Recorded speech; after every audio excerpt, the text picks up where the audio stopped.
After sending out her mana to survey the city, Shiro understood that every combat mech had been sent out along with anyone who could fight. The only ones left were civilians who were hiding in the bunkers. Meanwhile, the city itself has been placed in a pocket dimension for safety. This isn't good. Seems like a fight broke out while I wasn't here. Shiro furrowed her brows as she glanced back at the party. I assume all of you are geared, yes? Or do you need some upgrades from Helian's forge?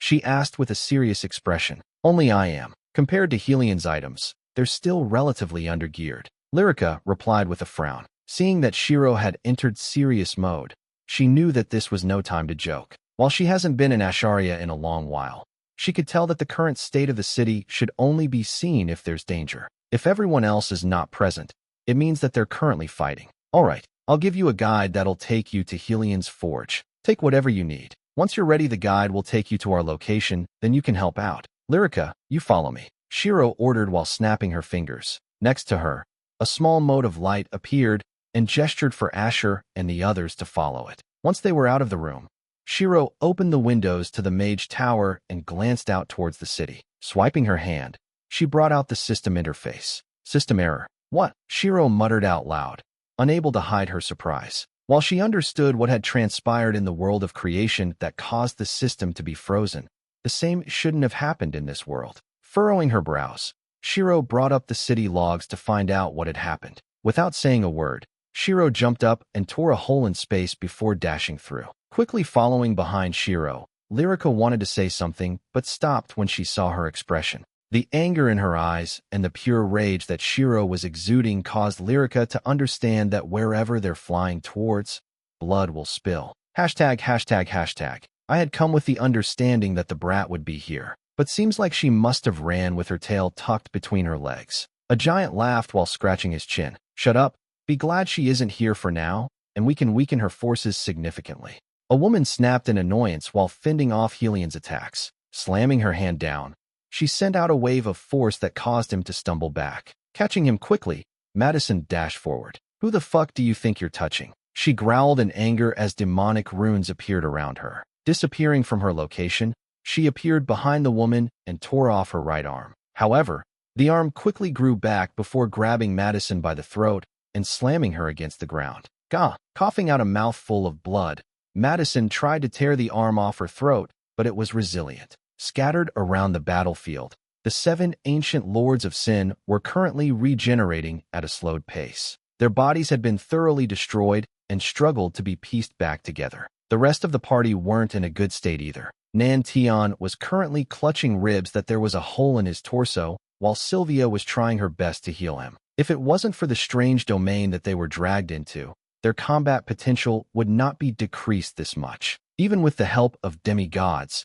they were isolated, surrounded and besieged by an alliance of gods. They couldn't contact Gaia or the others to seek help. They could only try to fend them off themselves. The main forces of Asharia were fighting against the hordes of summons that the gods sent to destroy the city. They were guarding the border of the portal, and they had felt that something was wrong when thunderclouds suddenly appeared above the city, and Nan-Tion immediately had the city enter the pocket dimension for safety. His hunch was correct since Zeus was the one spearheading the assault. Just you wait. When my mum arrives, you're dead. Een raged while she and Atesh tried their best to fend off against a flaming behemoth, but their attacks were being negated. Oh, I wish she would arrive. Zeus grinned. They had managed to release the lock on their divinity in the mortal world thanks to the system going down. They didn't know who gave them the hint, but they were the first to find out the system had malfunctioned. And thanks to that, they could launch the preemptive strike before Nyx and the others could react. By the time they break through the barrier,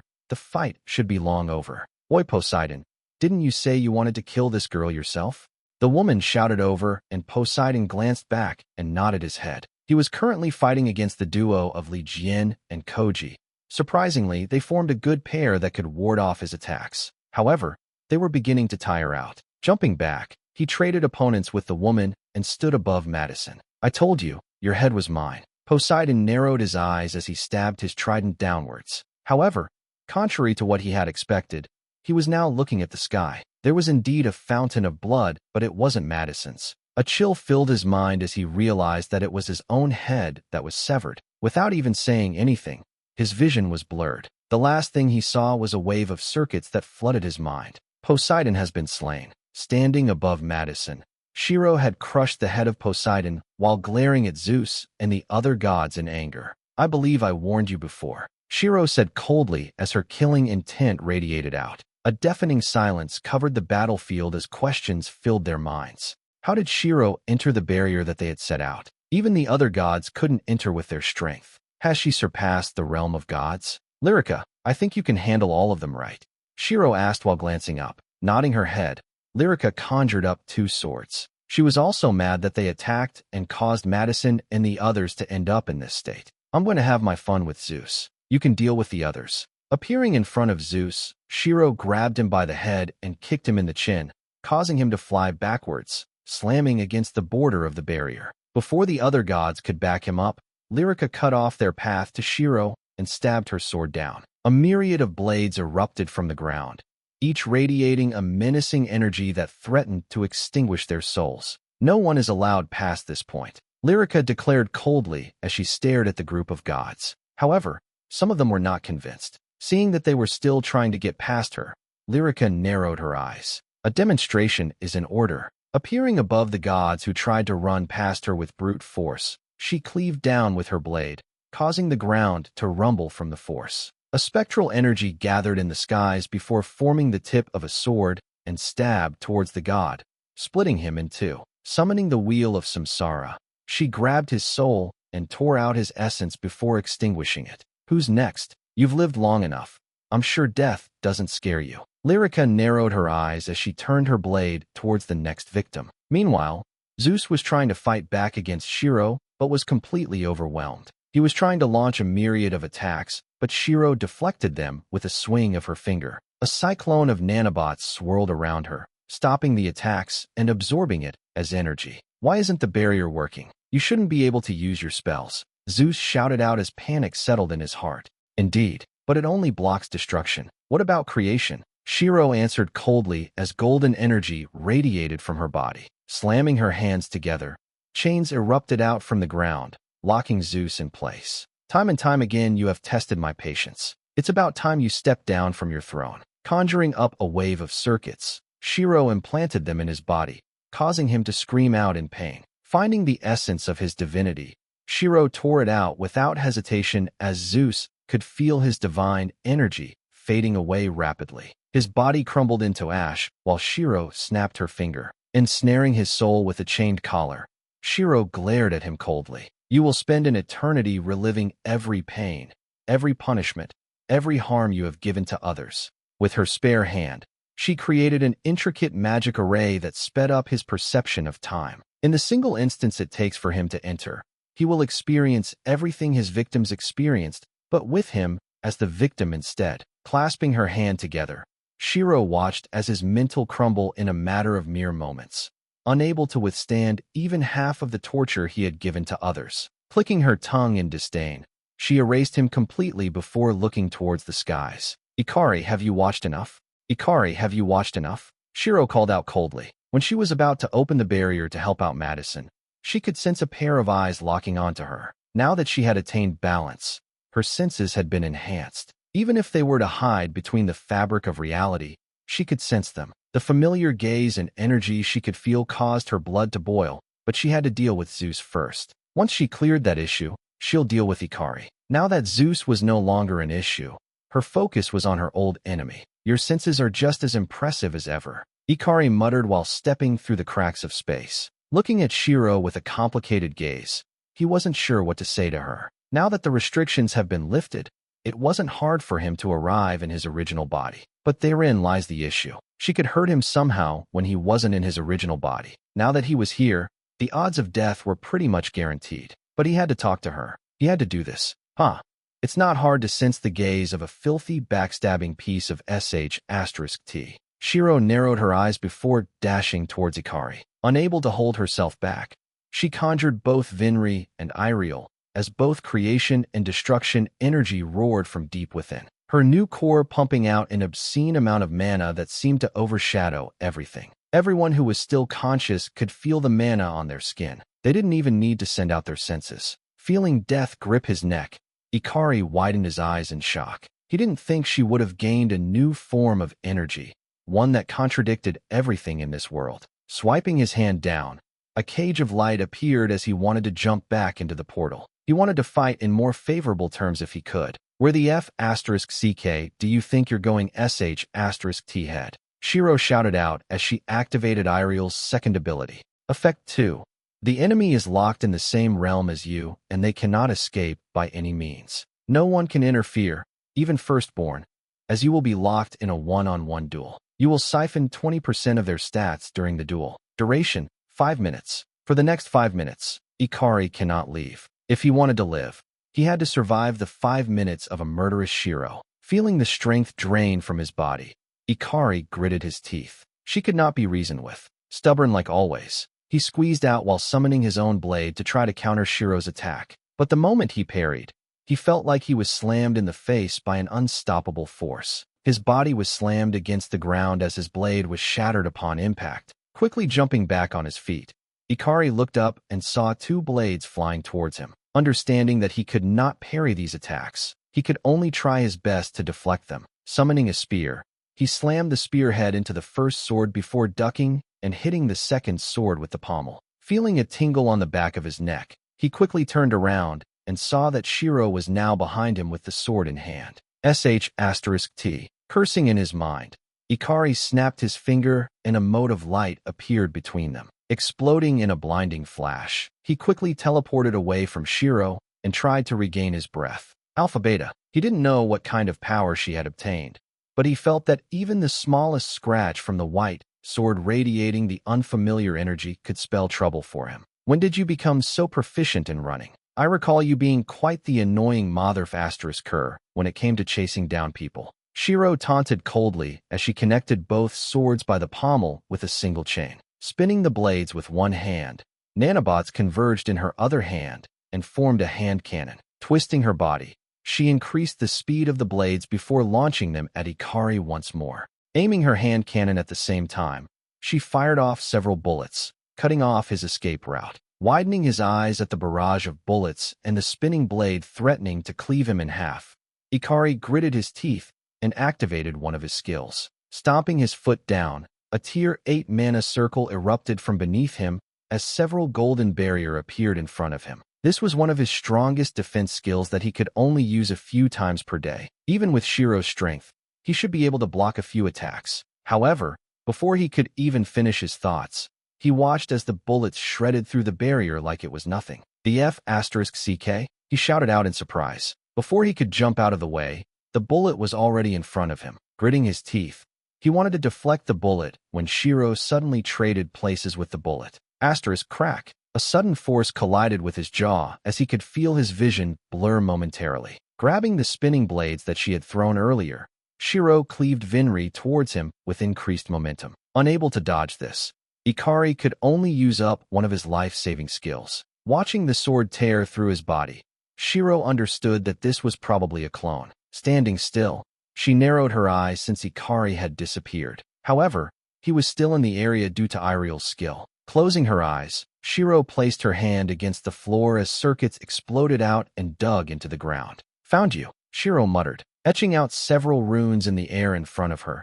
The skies darkened as several stars flickered with a shimmering light. A tier 8 magic circle appeared in the sky as a barrage of astral light shot down towards Ikari. Breaking out of his stealth, Ikari could only take a deep breath and focused his gaze. If he wanted to talk with her, he could only do so if they managed to fight to a standstill. Even with his lingering wounds, this was no time to hold back. Clasping his hands together, radiant energy erupted from him as he summoned forth his domain. Since he could not leave this realm, he could only bring his domain out and merge it temporarily with reality so that he retains the bonus. The toll of a bell could be heard as large pillars pulled apart the land. Marble floor tiles and white archways could be seen as golden decorations surrounded the area. From statues of beautiful women to the white and gold palace, Ikari stood in the center, his eyes now burning with radiant energy as golden wings appeared behind him. A golden barrier appeared around the holy city as it warded off the barrage of attacks.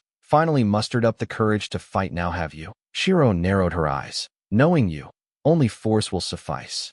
Ikari sighed as he swung his hands down. In a single blink, Swords filled the sky and shot towards Shiro with blistering speed. "That's more like it," Shiro shouted out as she dashed forward, twisting her body. Each swing of her swords would destroy an incoming attack. As she jumped up, an array of Tier 8 magic circles appeared around her, causing nanobots to swarm before forming 2 rail cannons. Asterisk bang. Just the force of the shots caused the land to crack apart as a torrent of wind pushed everyone back who was still watching. The border of Iriel's skill shuddered as it was strained under Shiro's attacks, but stood strong. Slamming her hand down while mid-air, Shiro strained her new core as both creation and destruction energy gathered in the rail cannons. Recognizing the danger, Ikari activated his berserk skills to increase his defensive capabilities along with a life-saving skill as backup. With a single flash of light, his vision was blinded by the light of the rail cannons. As though a nuclear bomb had been set off, a giant cloud of dust exploded upwards while destruction energy could be seen flickering from within. Hovering in the air, Shiro narrowed her eyes at the domain that was now crumbling apart, but Ikari was still alive. She had to admit that his tenacity had surprised her greatly, as he was even more tenacious than Zeus, who just panicked when brute force didn't work. He didn't even force her to bring out her blades while Ikari had survived a full 5-minute barrage. Panting heavily, Ikari's body was regenerating thanks to his life-saving skills, but he could feel some sort of corruption within his energy. He knew that it was probably Shiro's doing, but didn't know how to dispel the corruption. None of his healing spells had worked on it thus far, and he could only hope that she was willing to talk now. But considering the killing intent that was still burning in her eyes, he knew it was far from over. "I can only put my life on the line." He smiled bitterly. "I don't suppose you're willing to hear me out and have a civil conversation?" Ikari asked while standing up. "Civil? You think I will be civil with someone who killed me twice and made slaves of people to act as your EXP bags?" Shiro glared as Ikari nodded his head in defeat. "That's true. I don't think I would be civil with myself either." He sighed while dusting himself clean. "Then can I talk to you as a parent? Seeing as how the Phoenix called you mom, am I to believe you are a parent as well now? If you were anyone else, perhaps, but knowing you, Ikari, you can go F***CK yourself." Shiro scoffed as she has had enough of this farce. Dashing forward, she wanted to savor the feeling of extinguishing his life little by little with her bare hands. Seeing that Shiro was in no mood to converse even after beating him this hard, Ikari could only sigh. Activating several berserk skills, light erupted around him as he could only force himself to try and match her in pure stats. Asterisk bang.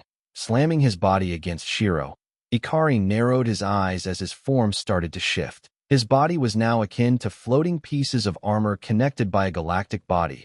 A myriad of stars burned with gold and blue flames while his hair was replaced by the same fire. Opening his mouth, Ikari started to chant in the old language of their world as Shiro widened her eyes. She recognized this skill. It was one of Ikari's most powerful skills during his time as a hero. If the skill had undergone any upgrades, the devastation could be beyond imagination. "So you finally chose to throw caution in the wind," Shiro muttered as she sent out a pulse of mana, forcing the two to separate before slamming her hands down. Taking a deep breath, a Tier 9 magic array expanded out from beneath her, covering the entire battlefield. Now that Ikari was no longer bound by Iriel's skill, he could leave whenever he wanted. Thus her only option was to drag him into her own domain. Her new core rumbled with the energy of both creation and destruction, causing the world to twist and tear, unable to fully handle her new powers. Her divinity of destruction blazing forth before being counteracted by creation.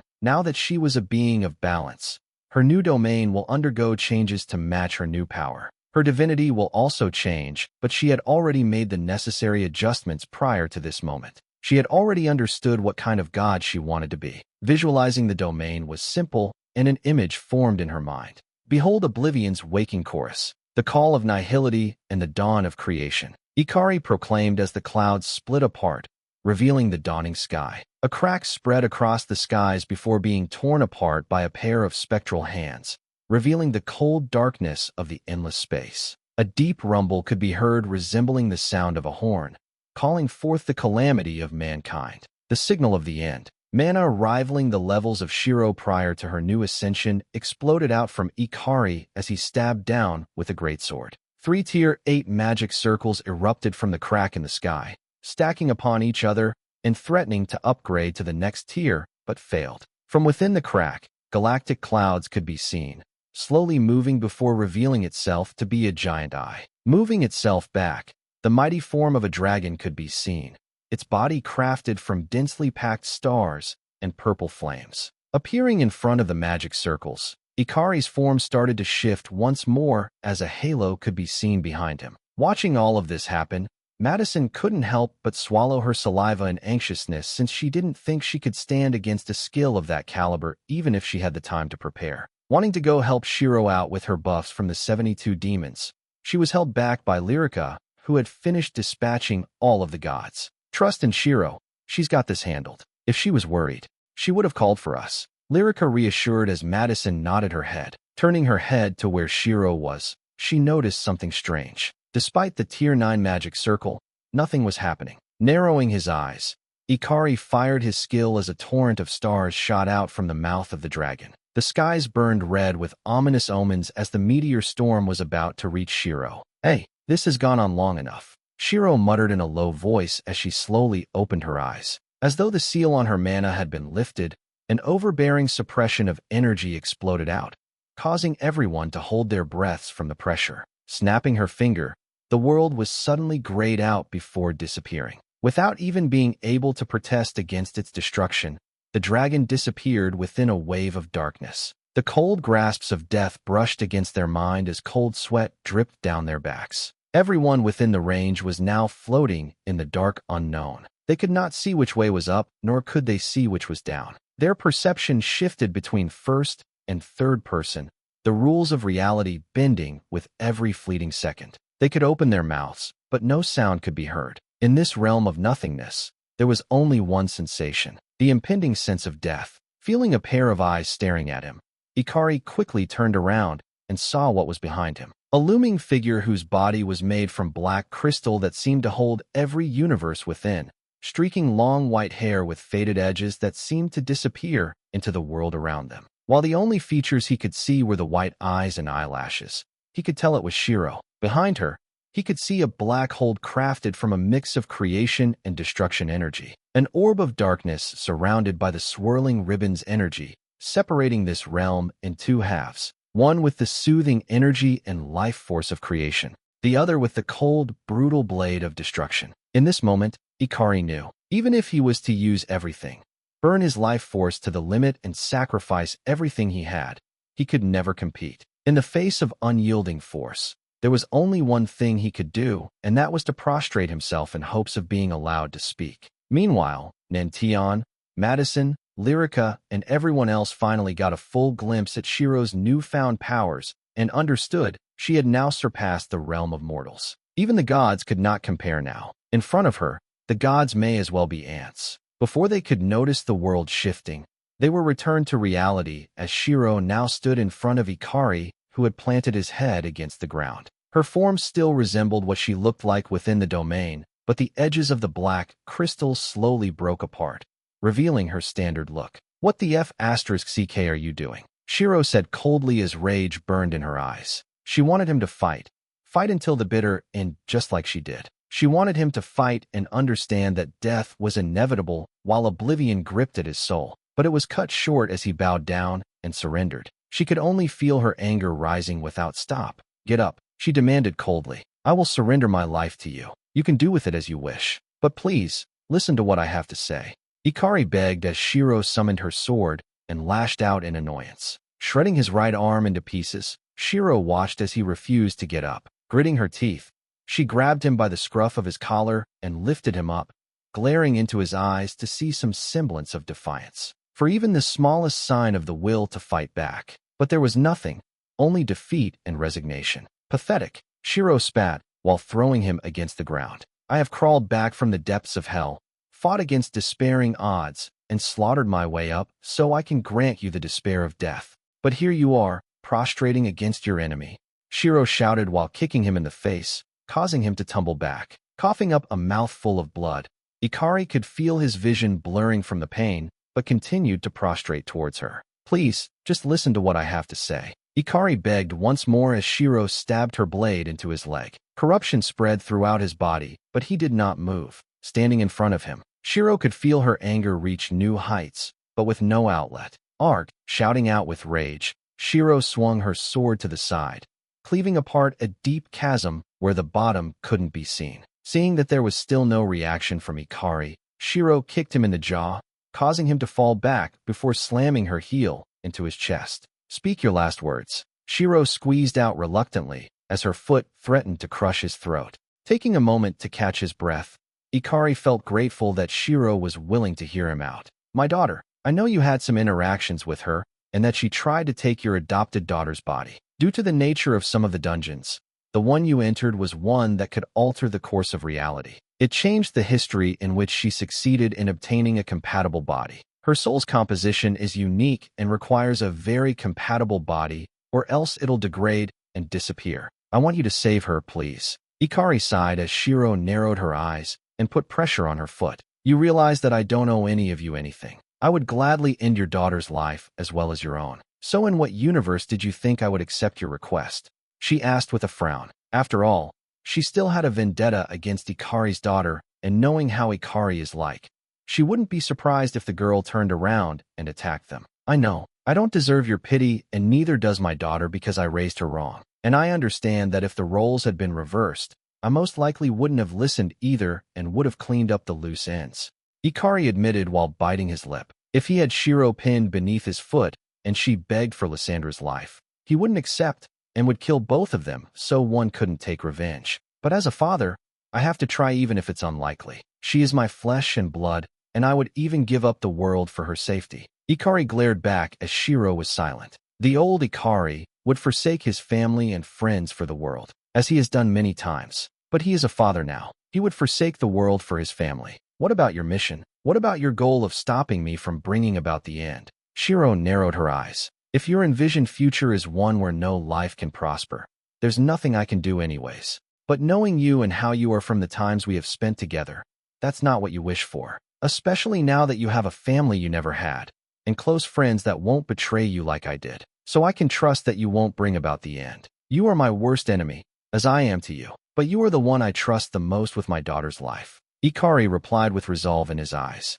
What are you willing to give up for your daughter's life? Everything, Ikari stated as a matter of fact. There was no hesitation in his voice, only one goal in his mind, and that's for his daughter to survive. And if after all that you've said, I still say no, what would you do about that? Shiro taunted as she slowly increased the pressure of her foot against his throat. I would fight you to the bitter end for a chance. Ikari squeezed out with difficulty as he grabbed her ankles in an attempt to lift her foot off his neck. Bold words for a pathetic worm who prostrated against his biggest enemy. Shiro clicked her tongue as she lifted her foot slightly before stomping back down in an attempt to crush his head. A parent can stoop to any level for their child. Ikari shouted back as the backlash of his stills faded just enough for him to move once more. Flickering out of the way, he stumbled back on his foot and summoned a weapon. So tell me, Shiro, will you help my daughter?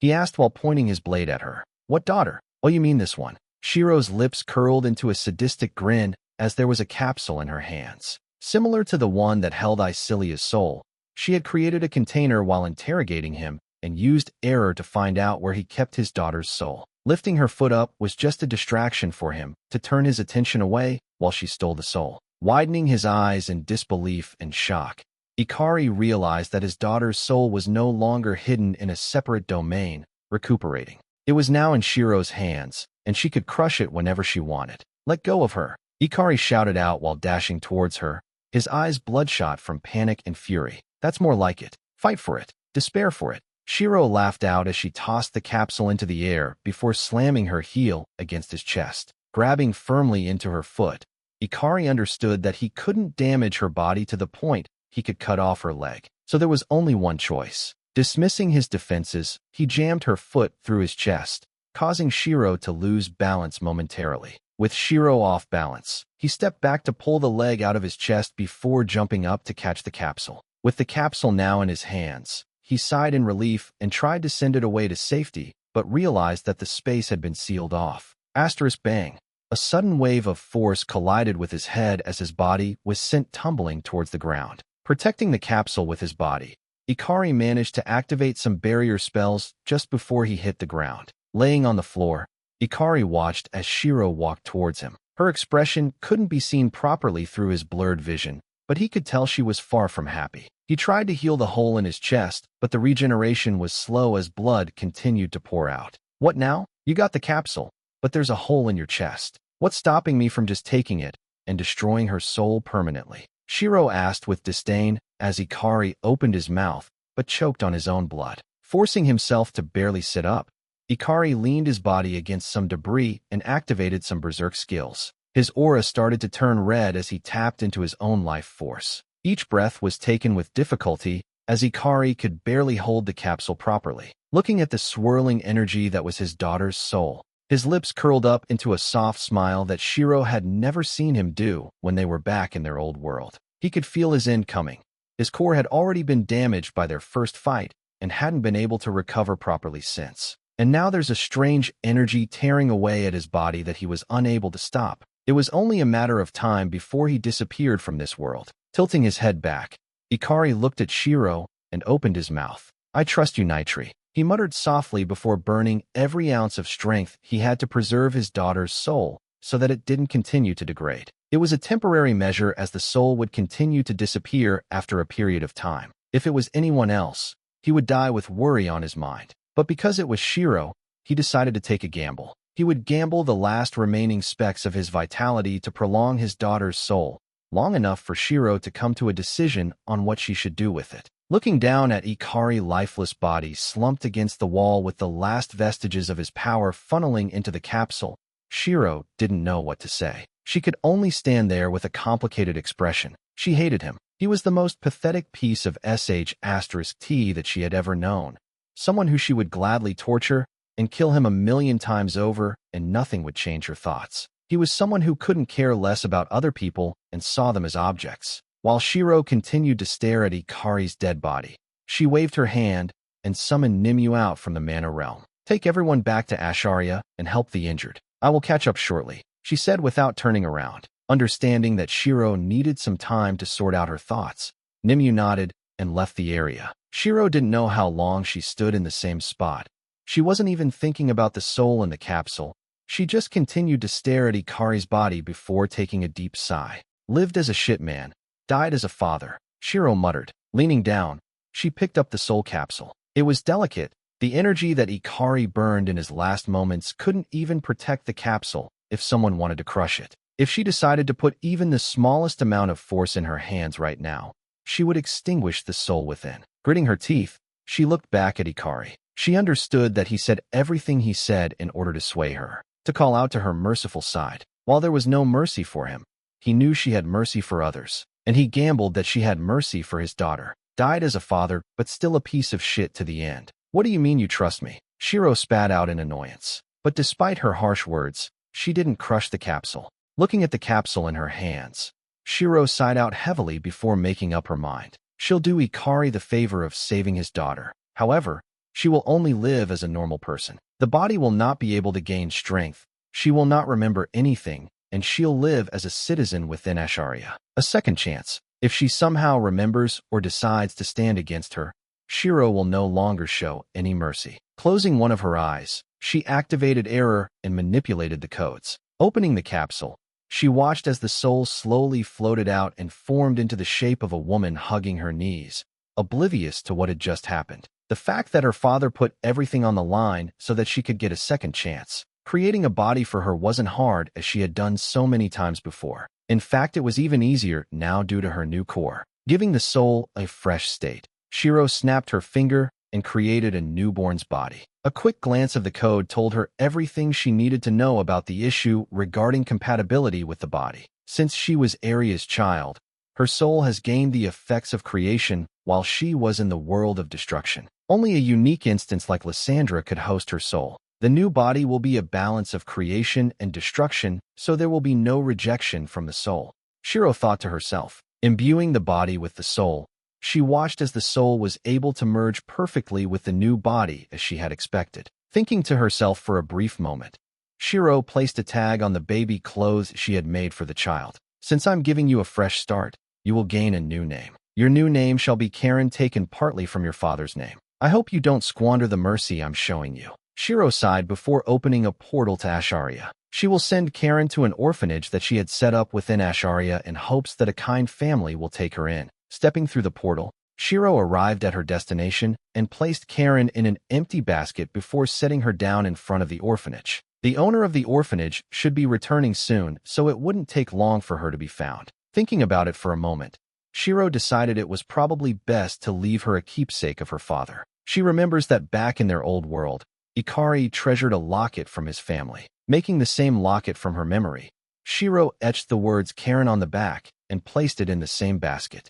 Before Karen could wake up and see her, Shiro disappeared from the area and hovered in the air, invisible to even the senses of her party. She waited patiently for the orphanage owner to return so that she made sure Karen was found before leaving the area. As expected, it didn't take long since she had already told Nimue to inform the others. Once Karen had been taken inside, Shiro walked away since it was no longer her business. Alpha Beta, glancing up at the sky, she couldn't help but sigh. Ikari should have been able to put up more of a fight, but my new core and domain overwhelmed him, so he decided to give up and gamble for his daughter's life.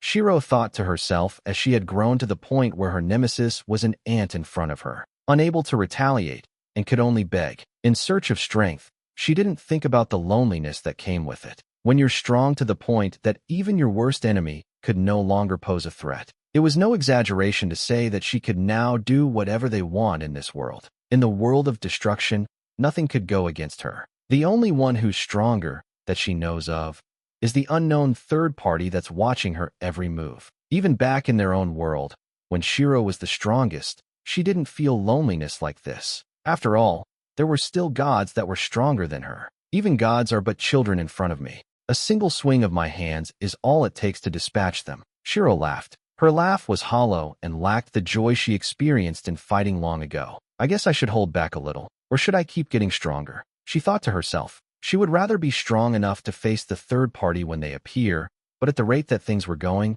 there was a chance that it might be a repeat of what happened to Ikari. After the third party falls, who's next? When is enough enough? Her obsession with chasing strength now cursed her. Shaking her head, Shiro tried her best to ignore this feeling for now. After all, it's just disappointment from having killed Ikari without a proper fight. There's still the matter of making Isilia and Edvamara body. The other gods should recognize my strength and surrender. This war is as good as one, I suppose. Shiro muttered. If she remembers correctly, the third party told her to rise up and seek out the truth. She assumes it's probably to face off against Arya and find out the truth behind the system. And once she does, she should be able to find the third party. Thinking about this, Shiro wondered how she should approach this. If she wants to find Arya, it should be rather simple if she is still within the realm of destruction. If not, she'll have to talk to Yuri and borrow the Beyond with the help of the Bifrost. With the two combined, she'll be able to travel wherever she wanted. Though I still owe Yuri a favor since she helped Lyrica. Shaking her head, she'll set the thoughts aside for now since she still needed to talk with the rest of the party. Teleporting back to the main tower, she could see that everyone had gathered. They had just finished with treating the wounded and are now just talking amongst themselves. Lyrica was recounting her adventures while Een and Nitha seemed to have run off to the cafeteria for an eating contest. Shiro, Madison called out as she noticed Shiro appearing in the corridors. Have you finished dealing with Ikari's daughter? Nimue asked as Shiro nodded her head. Yes, I have. Setting that matter aside, I don't think we'll be in any danger of the gods attacking us anytime soon. However, aside from me and Lyrica, all of you struggle against the gods. Granted, there was a barrier suppressing your powers, but all of you need to hold your own, even when I'm gone elsewhere. So we'll be having a large training holiday where I'll be teaching you how to use creation energy. While you won't be able to use it like I do, it'll give you a big boost in power. Shiro smiled as Aram dropped her mana stick. I don't think training and holiday should be said together. She forced out a smile as Shiro shrugged. Well, you're taking a break from fighting and training your strength. So training holiday. Anyhow, I don't know what caused the system failures and the gods to be able to arrive in their main body, but I have a few thoughts in mind. Have any of you been able to contact the gods we're allies with? Or has the barrier blocked everything for now? Shiro asked curiously. Not yet. I'm trying to contact some of them, but they haven't responded. I'm assuming they might be having trouble on their end as well. After all, this was far from the army that Nyx described. We can safely assume that the others have been dispatched elsewhere. Nantion shook his head. There was a sinking feeling in his heart that Nyx, Gaia and the other gods have all been ambushed in a similar manner. However, they should have an easier time compared to them due to their power. That's fair. I will see if any of our allies have manifested on Earth yet. Once I finish scanning this world, I'll see if I can bridge a gap between realms. Take this time to rest. With Zeus, Ikari, and others dead, even if they sent gods elsewhere, they should be retreating and regrouping their forces. Shiro ordered as they were in no shape to fight. Most of their skills are on cooldown with backlashes still happening within their body. If they needed to fight, Lyrica was more than enough. Plus, they still had her. After talking for a little longer, the group went back to their living quarters to recuperate, while Shiro stayed behind with Lyrica to figure out what to do with Icilia and Edvamar. Just before Nantion could leave, Shiro called out to him so that it was only the three of them left in the room. Emin? Yes. Nantion raised an eyebrow, wondering if there was anything he missed. Fidgeting with her fingers for a moment, Shiro cleared her throat. So, I don't know how to say this easily. I know you've had feelings for me for a while now, and while I was in the world of creation, Lyrica confessed. Shiro bit her lip and decided to not beat around the bush. It was better for her to tell him now than wait. And I said yes. It's not that I disley Dash. Before she could say more, she felt his hand on her head. If you said yes to her, then that's all I need to know. Nantion smiled softly. While I did hold feelings, my main goal was always to make sure you were safe, to repay you for everything you did for me when I was young. He reassured. If you find happiness with Lyrica, then I am more than happy to support you like always. There's no need to explain. Plus, I trust that Lyrica will treat you well. Nantion chuckled as Lyrica nodded her head with a pat to her chest, as though she was saying, of course I will. So there's no need for you to explain. Hearing this, Shiro nodded her head. Is there anything else I should know? He asked curiously, but Shiro shook her head. We did find out about an interesting piece of information, but I think I'll let everyone have a rest first before I disclose it. Shiro didn't want to tell them about the mysterious third party just yet. Once they get a little stronger, she'll let them know along with her plans on trying to find Arya. All right, I'll sort out some dates for the potential training holiday in the meantime. Nantion smiled as he turned around and walked out the room. Once the door closed behind him, he could only let out a bitter smile before shaking his head. #####. Once Nantion left, Shiro and Lyrica made their way to the labs with Icilia and Edvamar's soul capsules. Compared to making Karen's body, Shiro wanted them to have something as close to their original bodies as possible along with further enhancements. Something similar to her own body, since it was indistinguishable from flesh. When do you want to tell the others? Lyrica asked while watching Shiro design her parents' new bodies. Tell them about what? Shiro raised an eyebrow without turning around. She wasn't sure if Lyrica meant the third party or something else. Well, about us. We told Nantion first, which makes sense. So I'm just wondering when we should tell the others. Lyrica replied as a small blush crept up on her face since she felt a little embarrassed telling others, while also being happy deep inside.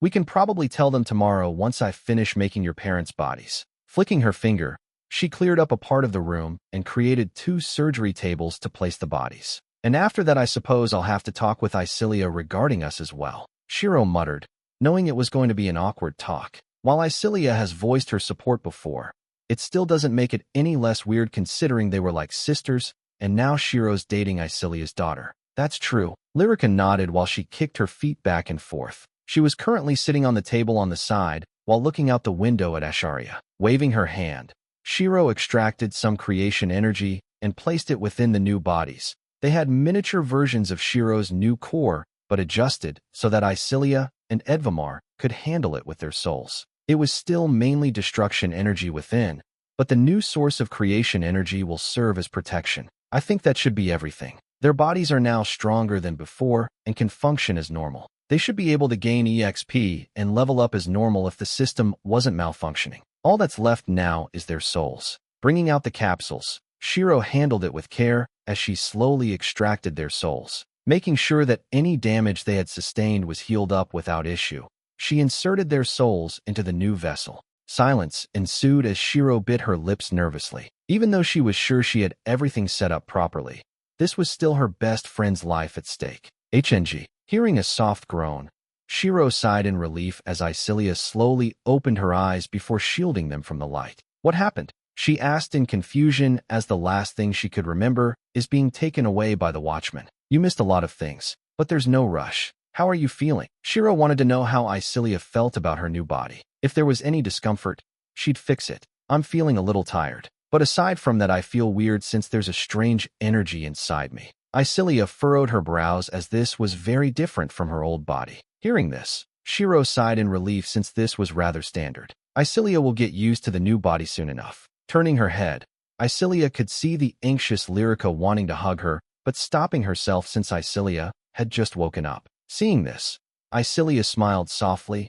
and gestured for Lyrica to come over. Before Lyrica could say anything, Icilia hugged her daughter tightly. Shiro decided to excuse herself for a moment so that the three of them could enjoy this reunion. Stepping out of the room, she closed her eyes and re-synced herself with all of the satellites that she had sent into orbit. Seeing that a majority of them had been damaged or broken, Shiro couldn't help but furrow her brows. However, fixing the satellites was rather easy. Since they're made from nanobots, Shiro could easily access the mana once more. Tapping her fingers against the railings, all of the satellites roared to life as their damaged parts started to repair themselves. It only took a moment for all of the satellites to come back to life, as she now had a full scan of the planet. Ohaya, noticing that Hades seemed to have made his own domain rather far out, Shiro could see some hints of Nyx and Gaia influence elsewhere as well. However, all of their domains are rather undeveloped so far. A strange barrier, similar to the one she had to break through,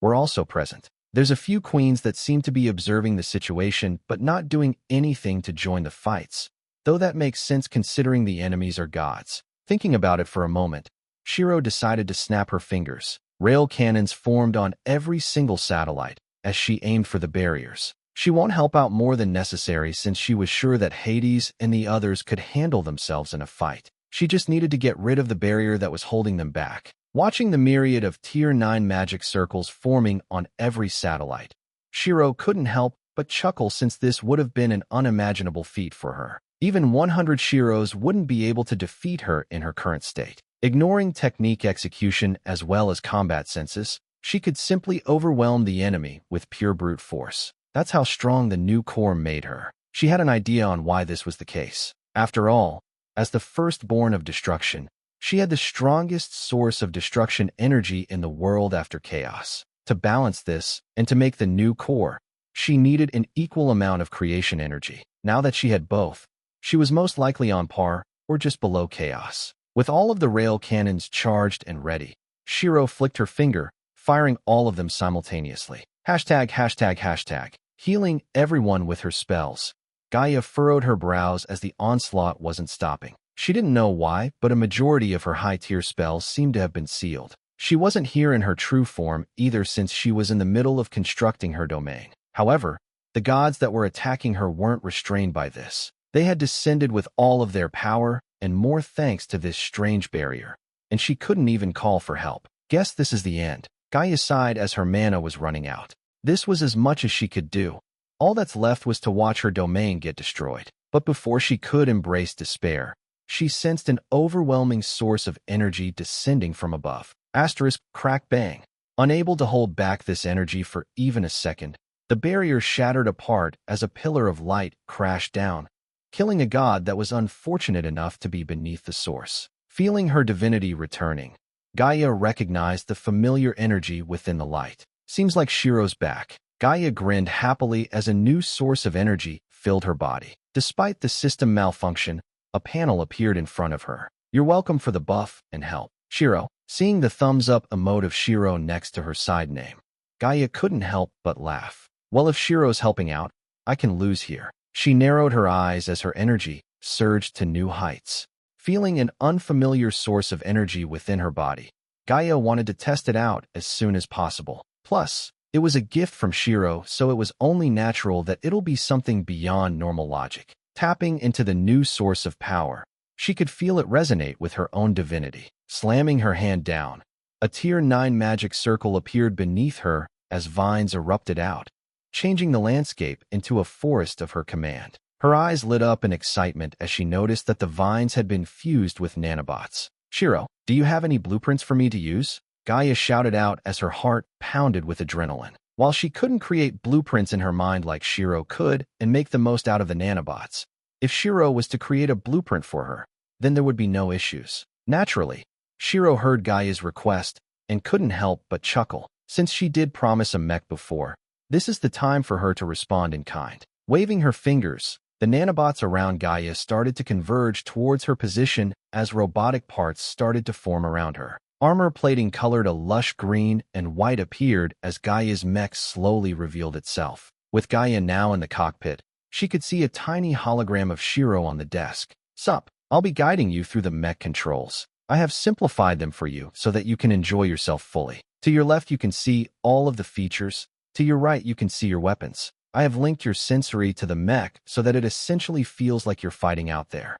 The hologram Shiro explained with a smile. Now enjoy yourself to the fullest. In this domain, the mech will have unlimited regeneration due to your own divinity and mine, so don't worry about the damage. Hearing the encouragement, Gaia narrowed her eyes with a menacing grin. Glancing over at the weapons, she summoned a pair of metallic vine whips. Come here, Mother Astra's curse. You had some fun earlier, eh? Now it's my turn. Gaia shouted out in glee as she piloted the mech with surprising proficiency. Even if Shiro did simplify the controls for her, this degree of control was impossible unless she had been studying up the controls in her spare time. Seeing that Gaia was now enjoying herself, Shiro turned her attention to Hades and the others. With her mother by Hades' side, Shiro had made sure their enemies got what they deserved for messing with her mother. The domain that they received was one that bolstered them with stats akin to triple berserker skill activations, while the enemies received every single debuff she could provide along with infinite regeneration that could be controlled by Hades.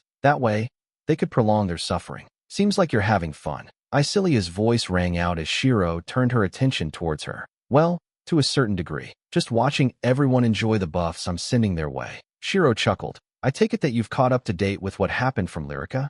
Eminem, I did. I have to say, I'm rather surprised. The world of creation, your new core, mysterious third party. Seems like things are going out of control now. Isilia laughed. With Tildia, just a little. None of the gods can touch me now, and the one who can match me, the firstborn of creation, is just a hollowed shell. My predecessor already made sure that another firstborn of creation will not be born, even if Arya is a shard of her, just like how I'm a shard of destruction. Only exception being that I'm essentially the true firstborn of destruction. Shiro shrugged. Must be rough. You have to keep getting stronger, but there's no one to push you forward. Isilia muttered while leaning against the wall next to Shiro. Without adversity, it's hard for people to get stronger even if they train. They can't tell if what they're doing is truly enough. Hearing this, Shiro couldn't help but nod her head. So what did you do with Ikari's daughter? I heard from Lyrica that Nimue mentioned you were fighting Ikari and that he was begging for his daughter's life. Isilia asked curiously, what do you think I should have done? Should I have killed her as well to show him despair? Or should I have saved her? Shiro wanted to hear what Isilia thought about the situation since she also had a vendetta against Ikari, not to mention all the horrible things he subjected to his victims. Well, it's hard to say. I hate Ikari, but I understand his thoughts as a parent. Isilia sighed after a long pause. If Ikari was about to kill me, and Lyrica was in the same situation as his daughter, I would also beg for her life. Though I wouldn't trust him like he did with you since I know he isn't a good person. He would definitely tie up loose ends. Whereas Shiro, you would most likely show mercy. Isilia smiled while looking at Shiro. Am I that predictable? Shiro let out a bitter smile. Just a tad. But it's not a bad trait, so don't worry about it. Naturally, it's not like you give second chances to everyone and anyone. If people cross you, you take them out. Isilia shrugged. She didn't know the correct answer to whether or not Shiro should have spared the daughter. But knowing what Shiro was like, Ikari took advantage of her good nature. I decided to let her live in the city. Her memory has been wiped, and she is unable to gain power. She doesn't know that her life was saved due to her father, nor does she know about the life she had before. But she's alive, and if Ikari was truly a father at the end of his life, he would wish the same, I presume. That's true. Now speaking of daughters, I happen to hear that you and Lyrica are together now. Hearing this, Shiro froze up as she slowly glanced towards Isilia's face and saw a mischievous grin. I suppose I should call you daughter-in-law. Isilia laughed as Shiro punched her lightly on the arm. Oh, shut it. Honestly, I thought you'd be more against the idea. Shiro rolled her eyes. Huh? What made you think that? I just find it funny that I've basically become your elder. Plus, I'm sure you'll treat Lyrica well, so I'm not worried.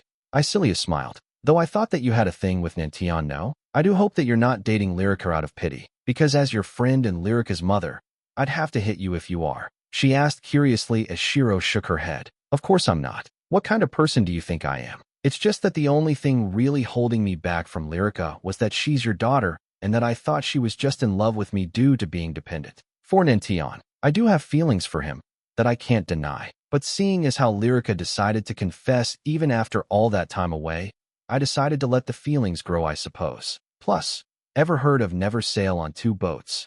Being greedy for the two of them is just a bit, no. Shiro explained, and I want to focus as much as I can on my partner if I get into a relationship. Hearing this, Isilia nodded her head in understanding. Well, I'm glad you've made your choice. It's a shame since I wanted grandkids, but I suppose I can just dote on Een since she's technically my granddaughter now, aha.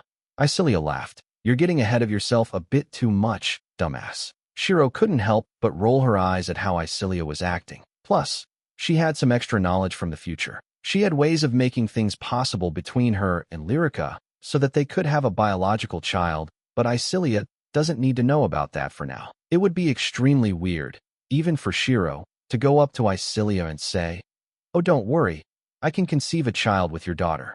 Just thinking of it caused Shiro to facepalm. Opening the doors, Lyrica could see Isilia teasing Shiro while Shiro was facepalming, and she couldn't help but raise an eyebrow. What are you talking about, Mom? Lyrica asked out of curiosity. Oh, nothing much. Just wondering about some grandchildren. Mother? Lyrica shouted out in a mix of embarrassment and shock as her mind couldn't help but think about certain actions required for that to happen. Meanwhile, Edvamar froze up as his mind was trying to piece together the equation of how Shiro, a woman, and Lyrica, a woman, could have a child together. Oh, don't worry about it too much. Let's go, dear. Those two should have some private time together.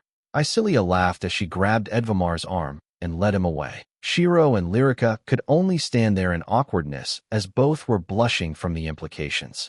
Looking at one another for a brief moment, the two couldn't help but laugh. Well, I guess I should be glad that she's this supportive, Shiro joked as Lyrica nodded her head. Though Dad seems like he'll need a moment to digest everything. All things considered, it went rather well. Shall we head back? Tomorrow I'm going to arrange a meeting between me and everyone. Gaia, Hades and Mother are cleaning things up, and the same for the other gods.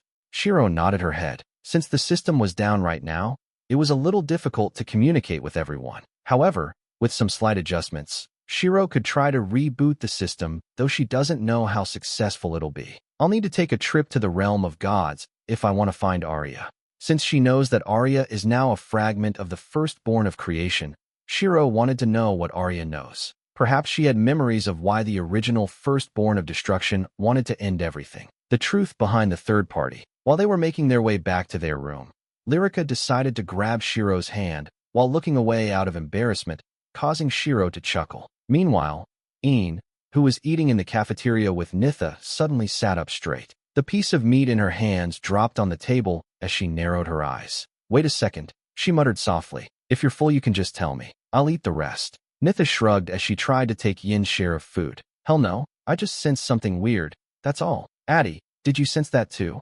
Een asked as Addie, who had gotten used to accompanying Een wherever she went, nodded his head. Lyrica just held hands with Mom, and she didn't get rejected. Een furrowed her brows before widening her eyes. OF*CK, do we have to call Lyrica Mom as well now? You don't know? Nitha tilted her head in confusion. Know what? They're a pair now, you know? Mating season. Nitha nodded her head as both Een and Addie froze up. Well, mating season might be the incorrect way to describe it. Well, they haven't F***ed yet, so I thought they did back in the other world, but they didn't. She shrugged as both Een and Addie immediately pulled out their phones. Creating a private group chat with the others, they spread the news along with confusion. Speaking of that, let me go find Asher. Nitha licked her lips as she grabbed some food before jogging away, unknowingly setting off several bombs of knowledge behind her. ####. So Ikari died. Arya frowned in annoyance as she waved her hand. In front of her, a holographic screen replaying the fight appeared. Once the fight ended, Arya punched the table in front of her. Gritting her teeth, she took a deep breath to calm herself. Shiro has surpassed her original self. Can I even beat her now? Arya stumbled back and sat down in defeat. She couldn't kill her in the first place since she was the lifeline. But the stronger Shiro gets, the more dangerous it becomes for everyone living in this world. Biting her nails in anxiousness, Arya wondered what else she could do. She had already shut down the system and taken care of the admins to slow things down, but it's already too late. **T. Arya cursed out in anger as she stood up and threw the chair against the wall, storming around the room. She tried to think about all the options she had. The gods were ants in front of Shiro now. The system can no longer bind her. Realm travel is no issue for Shiro. And oh yes, it's only a matter of time before Shiro appears before her. The other firstborns can't fight her either. She's already surpassed the original firstborn of destruction. Arya muttered. In that moment, a chill was sent down her spine as a being of incomprehensible power lurked behind her. Out of options already, her voice sounded out. Quickly turning around and backing off, Arya widened her eyes in shock. How are you here? She questioned, confusion filling her mind. So many questions, but I don't want to answer. I can't have you giving up, since you're the final hurdle for her after all. The woman grinned as she narrowed her eyes at Arya, feeling the gaze sweep over her body. Arya felt her blood drain as the eyes held a mix of fatigue, anticipation, and delirium. Just the gaze was enough to paralyze her body from head to toe as the sense of death was creeping ever closer. Let's see, shall I give you the remaining fragments of creation? But that won't be enough to test her power. She's already mastered both sides after all, muttered before walking around Arya. Oh, I know. I'll make use of chaos. You'll be able to handle her power since you're a shard of creation. Right. Grabbing Arya's chin, leaned in and narrowed her eyes. Insanity burned in her gaze as the corner of her lips curled up into a wide grin. A murky black and red energy flowed from her fingers into Arya's body, causing her to spasm with pain. Her vision blurred as she tried to open her mouth. A myriad of questions flooded her mind, but she was unable to ask them. Once she was satisfied, let go of Arya and took a step back. Good luck, you will be able to survive this transfer of power. I made sure of it. As for how much pain you'll endure, it should be over relatively soon. ####. Waking up in the morning, Shiro made her way down to the cafeteria for some food, with Lyrica following behind her. The moment she arrived, she felt a series of gazes from Ian, Addie, Lysandra, Madison, and many others. Raising an eyebrow, Shiro scratched her hair. Is there something wrong with my face? She asked curiously. Nope, don't mind us. Ian waved her hand, but her eyes darted back and forth between Shiro and Lyrica. Still confused, Shiro sat down and started to eat some breakfast while Lyrica did the same. Shuffling next to her, Madison leaned towards Lyrica. PST, why the hell didn't you tell me that you and Shiro were a thing? Madison asked, feeling slightly annoyed that she wasn't the first to know, and it was Ian who told them everything. PFF, choking on her drink. Lyrica widened her eyes as Shiro's face palmed. Shiro knew that Nantian wasn't the one to spread these kind of things, so she instantly swept her gaze across the group and noticed that Ian seemed to be trying to hide. Stupid daughter of mine. Shiro rolled her eyes. With no other choice due to Ian, Shiro admitted to it, receiving congratulations from their friends. Thankfully, this was over quickly as they needed to deal with Hades and the others, sparing both Shiro and Lyrica from the embarrassment. Once the group was gathered at the main hall of the tower, Shiro brought up a hologram of the world that marked down the locations of their allies. Hades and the others are still recovering from the attack. Some have sustained some rather bad wounds, so Sylvia, I want you to make your way over quickly. I'll be visiting Nyx alone so that we can cover more ground. We don't know if there will be more attacks, so everyone will be split into groups of 2 or 3 depending on party composition with the exception of Lyrica. Shiro ordered as she started to allocate groups for each god. Remember, the goal is not to fight for now. The goal is to regroup and recuperate. She reminded since they don't know what else their enemies have under their sleeves. If they could disable the system and place a barrier that siphoned their power to such a degree, it wouldn't surprise Shiro if they had a final backup. Even with Zeus and Ikari gone, there are others who'll take their place. It is only over once Arya is dealt with along with the unknown third party, and that is where Shiro needs to place her attention. Everyone else needs to get strong enough to deal with gods and firstborns on their own, like Lyrica first. Once you are done with making sure our allies are rested, it'll be time for training. I'm sure Lyrica will be able to cook up a good, appetizing training plan before I come back and give you the main course. Shiro joked as they dreaded what Shiro was planning on making them do. If appetizers meant a dose of death, I'll pass. Nitha groaned as Asher agreed. After all, they had first-hand experience with Lyrica's training. Death. Sylvia tilted her head. After all, their training sessions have always been near-death experiences and never death-inducing. She controls some Sara reincarnation stuff. Making us live a life then kill us in that life as training is pretty standard. Nith aside, while Lyrica pretended to not hear any of that. Ignoring the fact that death was now on the menu for training, the group finished up some final discussions. Watching everyone set off to their respective destinations, Shiro prepared to go meet Nyx. If anyone knew the way to the realm of gods for her to try to find Arya, it was Nyx. In order to find Nyx, Shiro had to travel across the world. It was a rather simple ordeal due to the fact that she already knew where Nyx was. Her domain was in a cave system surrounded by tall mountains. There was only a single hole that allowed the moonlight to shine down while the rest of the city was bathed in shadow. It allowed Nyx to exert as much of her divinity as she could without needing the night all the time. If it wasn't for the abnormality that occurred with the system and the strange barrier, Nyx would have had an easy time fending off against the assailants. Out of all their allies that were attacked, she was the least wounded due to the advantages that came with her domain. Traveling to Nyx's domain was as simple as pinpointing it with her satellites, then marking down a teleport node. By the time she had teleported, Nyx had already appeared in front of her with a smile on her face. "Seems like you were expecting me," Shiro chuckled as Nyx nodded her head. "Well, I felt a familiar teleport technique being used, so it's only natural I come check it out. Though I must say, not being able to sense you at all is a little unnerving, I suppose. What happened in the time you were gone?" Nyx asked curiously as she couldn't sense Shiro at all, even though she was standing in front of her. "Let's just say I reached balance between destruction and creation." "I see. You can explain the story while we walk. I still have some repairs I need to do. The attack did quite a number on my domain, and my anchor was almost destroyed." Nyx sighed as Shiro nodded her head, explaining how she had obtained balance. Her journeys in the world of creation along with her knowledge on Arya, the system's current state of affairs, and the mysterious third party. Shiro watched as Nyx fell silent. I don't like this. This third party knows so much, yet we've barely scratched the surface of our knowledge regarding the system. It seems to me that their control over the system is equal to, if not better than, chaos."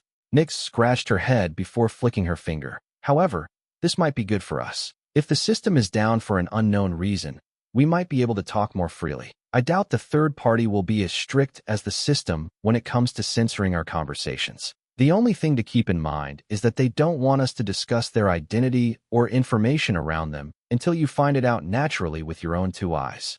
Thinking to herself for a moment, Nyx opened her mouth. "I'll try to tell you some restricted information that I know. If the system was around, you might not be able to hear this." She narrowed her eyes. Organizing her thoughts, she glanced towards Shiro. There was always a name that's closest to the system. Despite the many cycles, this name has never changed. Every time there is a new cycle, a new incarnation of the name appears beside it. It's also one of the reasons I stood beside you. The name closest to the system was Anima, and every cycle the name bestowed upon the new Anima is etched next to it. While I don't know if the system was built by chaos or not, it is undeniable that you have always been a core part of the system. The system can pose challenges for you, but it never worked against you, even if some of the admins didn't enjoy your presence. Chaos has always been the highest authority from what I could see, but her identity was strange. It was as though it was but a camouflage. I still don't know who the third party is, but I assume they have something to do with this. Furrowing her brows, Shiro digested the information.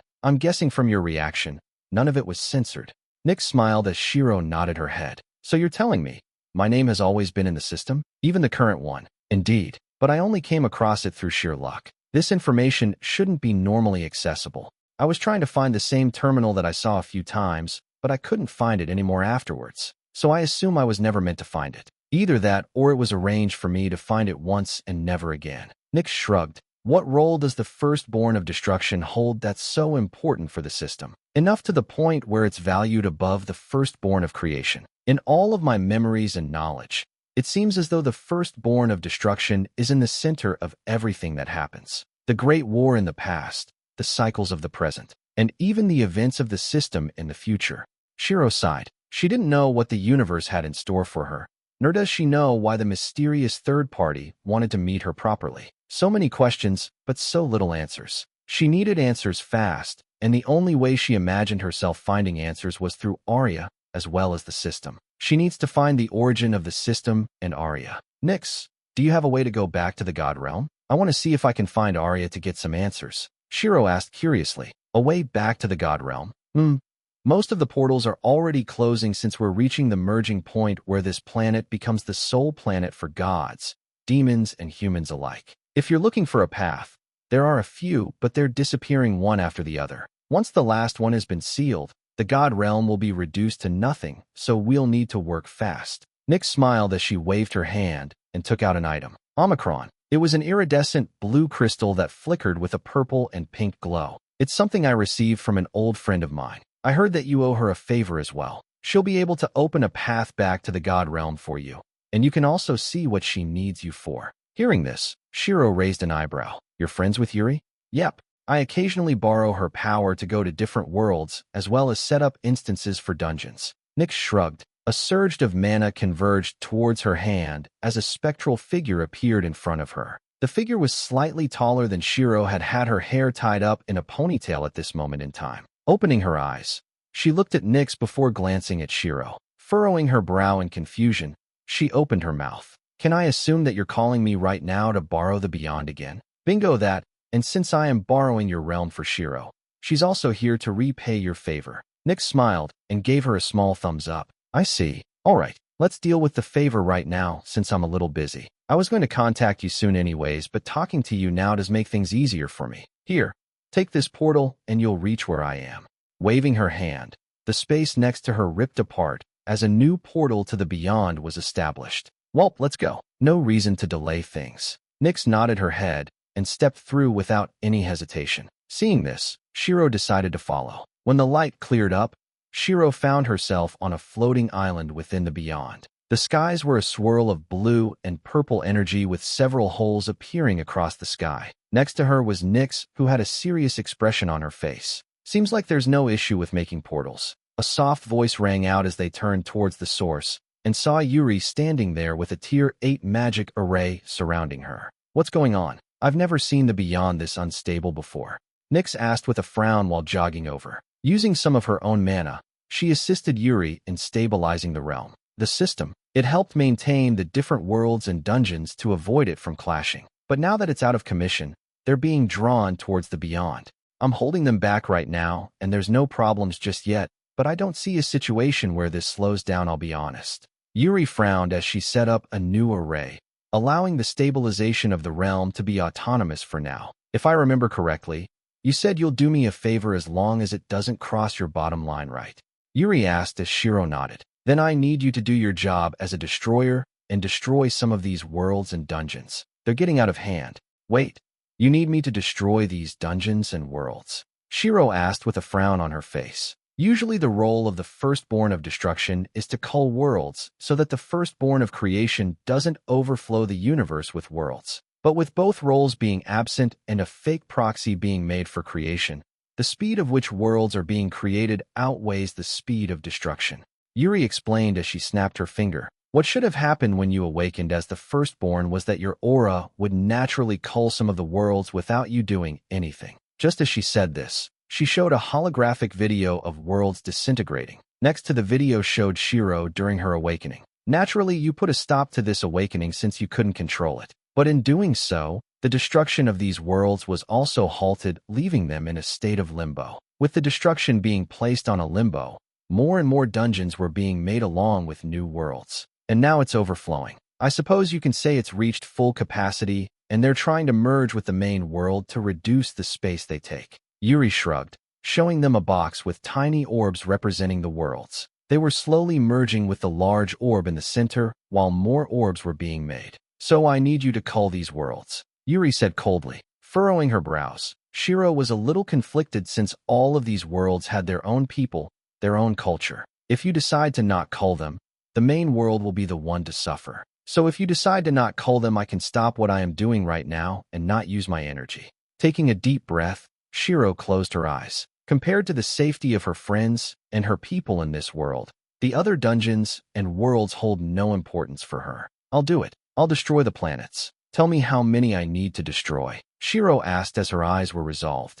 You'll need to destroy roughly 40% of the worlds out there right now. The dungeons can remain since they don't take that much space. If the system was still functional, the worlds being destroyed should have a small piece of land being turned into a dungeon, but I don't know how likely that is anymore.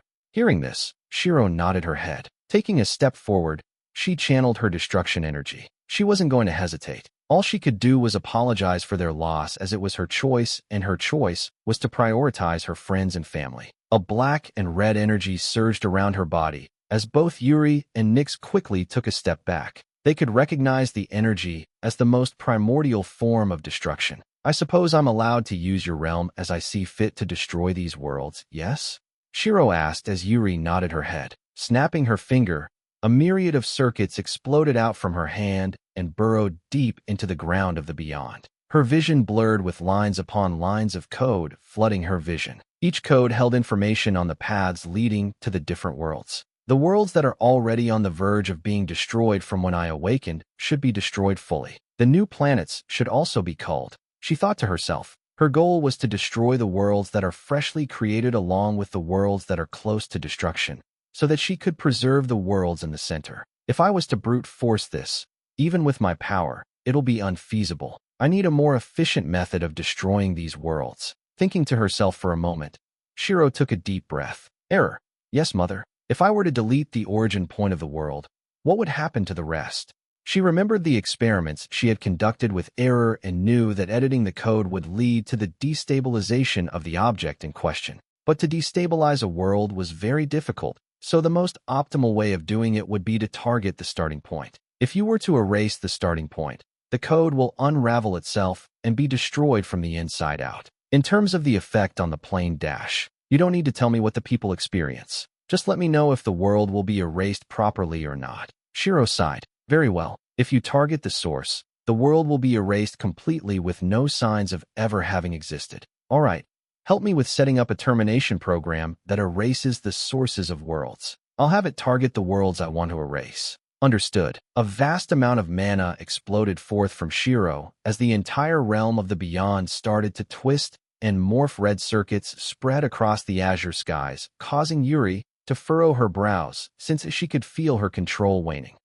It's as though Shiro was fighting her for sovereignty over this realm, but knowing how Shiro is, Yuri understood that this was just temporary. Circulating mana through her core, Shiro started to merge creation, destruction, and error together. As creation and destruction came from chaos, merging them together should help her approach chaos levels of power. With creation and destruction, I'll be able to thread them together to form the higher form of power. Merging them with error will allow me to exert this power across all the planets I intend to erase. Activating her domain to amplify her power, she reclaimed the form of balance that Ikari had witnessed. This time, however, Shiro dragged the entirety of the beyond into her domain. She needed full control to send the termination program to all the planets she wished to erase. Both Nyx and Yuri held their breaths as Nyx couldn't believe what she was feeling. The presence of chaos. The most primal energy where everything originated from.